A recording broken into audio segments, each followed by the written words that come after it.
Assalamualaikum warahmatullahi wabarakatuh. Halo anak-anak hebat, apa kabar? Bertemu kembali dengan channel Ibu Amelia Madonna. Jangan lupa 4M ya, yaitu memakai masker, mencuci tangan, menjaga jarak, dan menghindari kerumunan agar kita semua terhindar dari virus corona. Hari ini kita akan belajar tema 5, wirausaha. Subtema 1, kerja keras berbuah kesuksesan. Pembelajaran 1, mata pelajaran Bahasa Indonesia, IPA, dan IPS. Tonton sampai habis ya, jangan di skip. Tahukah kamu bahwa Indonesia memiliki peranan dan posisi penting dalam perekonomian negara-negara ASEAN? Yang pertama, muatan IPS, KD 3.3 dan 4.3. Posisi dan peran Indonesia di bidang ekonomi dalam lingkup ASEAN. Sebagai makhluk sosial, manusia tidak dapat hidup sendiri. Manusia memerlukan orang lain untuk hidup bermasyarakat. Selain itu, tidak setiap daerah memiliki sumber daya alam yang dapat mencukupi kebutuhan manusia. Oleh karena itu, diperlukan kerjasama antar manusia agar terpenuhi kebutuhannya. Sebagai contoh, kerjasama Indonesia dengan negara-negara ASEAN adalah di bidang ekonomi.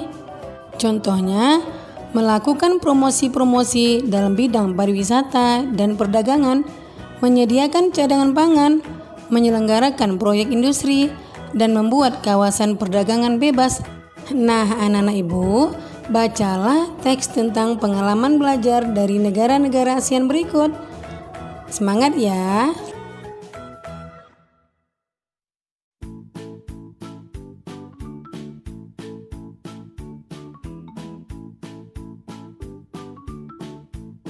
Kemudian, mari kita jawab pertanyaan berikut. Pertanyaan pertama, mengapa hari ini merupakan hari yang penting bagi Udin dan kawan-kawan? Ya, karena mereka akan mengunjungi pameran budaya ASEAN yang diadakan oleh Sekretariat ASEAN di Jakarta. Pertanyaan kedua, apa yang dapat dipelajari dari anjungan khusus yang dikelola oleh Sekretariat ASEAN? Jawabannya, dapat melihat dan mengetahui berbagai informasi tentang peranan ASEAN dalam mengembangkan wirausaha kecil serta produk wirausaha dari tiap negara. Pertanyaan ketiga, apa pengalaman belajar yang diperoleh Edo? Pengalaman belajar yang diperoleh Edo adalah pengetahuan Edo bertambah tentang makanan-makanan khas dari setiap negara di ASEAN. Pertanyaan selanjutnya, apa pengalaman belajar yang diperoleh Beni? Beni bisa mengenal wayang asik asal Brunei yang khas dari wayang Indonesia. Kemudian, apa pengalaman belajar yang diperoleh Udin? Udin mendapatkan pengalaman yang sangat berharga karena dapat melihat secara langsung ragam karya serta budaya setiap negara ASEAN. Pertanyaan berikutnya, jika kamu mendapat kesempatan berkunjung ke arena pameran tersebut, apa kegiatan yang mungkin paling menarik menurutmu? Nah, mengikuti aneka lomba yang diadakan oleh beberapa anjungan agar bisa mendapat pengalaman seru dan mendapatkan hadiah cenderamata sebagai kenang-kenangan. Kemudian, tuliskan 3 hal yang menurutmu penting dari teks tersebut. Pentingnya kegiatan pameran khusus kawasan ASEAN untuk mempererat hubungan antar negara anggota. Yang kedua, dapat mengetahui ciri khas karya dan budaya setiap negara ASEAN. Yang ketiga, menjadikan negara Brunei sebagai pelajaran bahwa kita juga harus melestarikan seni kita sendiri. Tahukah kamu bahwa banyak kerjasama yang dilakukan antar negara di lingkup ASEAN? Ayo, kita pelajari lebih lanjut. Negara-negara yang tergabung dalam ASEAN mempunyai potensi masing-masing, mulai dari sumber daya alamnya hingga sumber daya manusianya. Bagaimana peranan dan posisi Indonesia dalam kancah perekonomian ASEAN? Bagaimana peranan dunia usaha? Ayo kita cari tahu. Kamu akan mencari informasi tentang kerjasama ekonomi antar negara ASEAN, khususnya tentang posisi dan peranan Indonesia. Kamu dapat mencari informasi dari berbagai sumber. Kemudian laporkan hasil dalam bentuk peta pikiran. Contohnya seperti ini anak-anak ibu. Peran dan posisi Indonesia di bidang ekonomi dalam lingkup ASEAN. Yang pertama, ikut serta dalam MEA atau Masyarakat Ekonomi ASEAN. Yang kedua, menjadi salah satu lumbung padi ASEAN. Yang ketiga, mendirikan ASEAN Aceh Fertilizer Project sebagai bantuan keikutsertaan kerjasama sektor industri. Yang keempat, menjadi salah satu pelaku ekspor dan impor barang. Yang kedua, muatan IPA KD 3.5 dan 4.5, pengertian magnet dan bentuk magnet.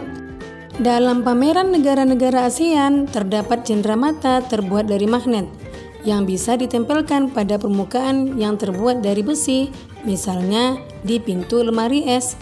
Magnet adalah benda yang dibuat dari besi atau baja yang dapat menarik benda-benda dari bahan tertentu. Magnet digunakan pada beberapa benda yang kita gunakan sehari-hari, misalnya hiasan tempelan kulkas, pintu kulkas, penutup tempat pensil, dan kompas. Selanjutnya, kamu akan mengenal berbagai macam bentuk magnet. Perhatikan gambar berikut ini. Yang pertama adalah magnet batang, seperti balok ya. Yang kedua, magnet silinder. Nah, ini seperti tabung. Kemudian magnet jarum, magnet ladam, dan magnet lingkaran. Inilah 5 macam bentuk magnet yang akan kamu pelajari. Nah, anak-anak ibu, mari kita jawab pertanyaan berikut. Pertanyaan pertama, apa yang kamu ketahui tentang magnet? Magnet adalah suatu benda yang dapat menarik benda logam di sekitarnya karena memiliki medan magnet. Setiap magnet pasti memiliki 2 kutub, yaitu kutub selatan dan utara. Pertanyaan kedua, apa saja jenis-jenis magnet yang kamu ketahui?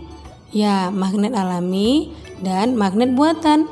Pertanyaan ketiga, apa arti simbol U dan S yang terdapat pada magnet? Simbol U artinya utara yang menunjukkan kutub utara magnet, sedangkan S artinya selatan yang menunjukkan kutub selatan pada magnet. Pertanyaan keempat, jelaskan perbedaan bentuk masing-masing magnet. Ya, yang pertama, magnet batang merupakan magnet yang berbentuk balok. Yang kedua, magnet silinder merupakan magnet yang berbentuk tabung. Yang ketiga, magnet jarum yang merupakan magnet yang berbentuk jarum yang mengarah ke dua arah yang berlainan. Yang keempat, magnet ladam merupakan magnet yang berbentuk seperti U. Dan magnet lingkaran merupakan magnet yang berbentuk lingkaran. Kutub-kutub magnet. Semua magnet mempunyai ciri-ciri tertentu. Setiap magnet memiliki 2 tempat yang gaya magnetnya sangat kuat. Daerah ini disebut kutub magnet. Ada 2 kutub magnet, yaitu kutub utara atau U dan kutub selatan atau S. Sering kita menjumpai magnet yang bertuliskan N dan S. N merupakan kutub utara magnet, sedangkan S kutub selatannya.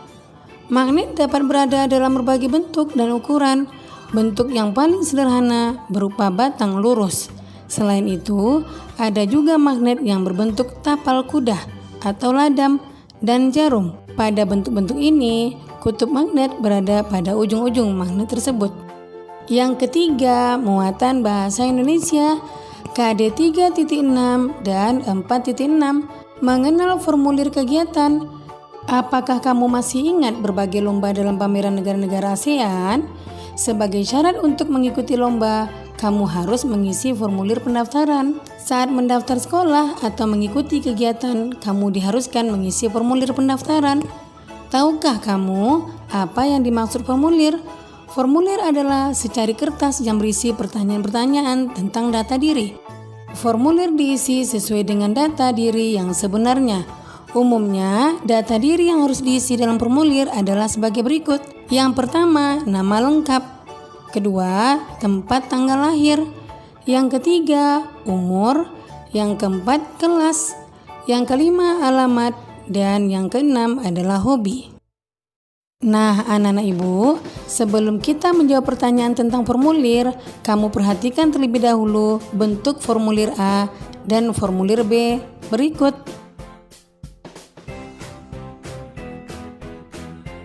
Kemudian, mari kita jawab pertanyaan berikut. Yang pertama, apa saja yang kamu temukan dalam kedua formulir tersebut? Nah, yang kita temukan adalah judul formulir, kolom pengisian identitas diri, kolom pengisian minat peserta, kolom untuk mencantumkan tanda tangan, dan catatan tambahan. Pertanyaan kedua, apa perbedaan antara formulir A dan formulir B? Perbedaannya adalah terdapat pada tujuan formulir tersebut. Pertanyaan ketiga, apa tujuan dari formulir A? Ya, untuk daftar menjadi peserta Lomba Cerdas Cermat ASEAN. Kemudian, apa tujuan dari formulir B? Untuk mendaftarkan diri mengikuti kegiatan ekstrakurikuler. Pertanyaan selanjutnya, mengapa formulir itu kita butuhkan? Ya, karena menjadi syarat untuk bisa mengikuti suatu kegiatan. Pertanyaan selanjutnya, kapan kita mengisi formulir? Ketika akan mengikuti suatu kegiatan atau akan menjadi anggota suatu organisasi. Pertanyaan terakhir, apa yang dapat kamu simpulkan tentang formulir? Formulir menjadi syarat tertulis sebelum seseorang dapat mengikuti suatu kegiatan atau menjadi anggota suatu organisasi. Dengan formulir, suatu panitia atau organisasi dapat mengenal data diri seseorang dan menggali informasi lainnya. Nah, demikian video pembelajaran Ibu kali ini. Semoga bermanfaat ya. Jangan lupa kamu jaga kesehatan, ikuti protokol kesehatan, tetap di rumah, dan semoga wabah COVID-19 cepat berakhir dan anak-anak Ibu bisa datang ke sekolah lagi, bertemu teman-teman dan guru yang dicintai.